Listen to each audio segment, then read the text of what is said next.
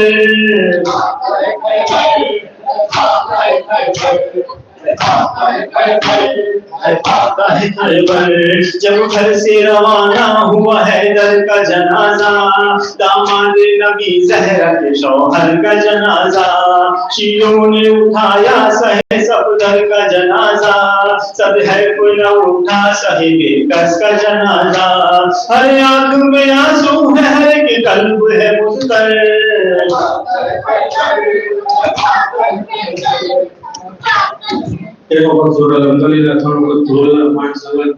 مولا علیہ السلام نے خدمت میں تھا تمام شہداء کربلا اسیران کربلا نے خدمت میں اذان روپا پیش کروایا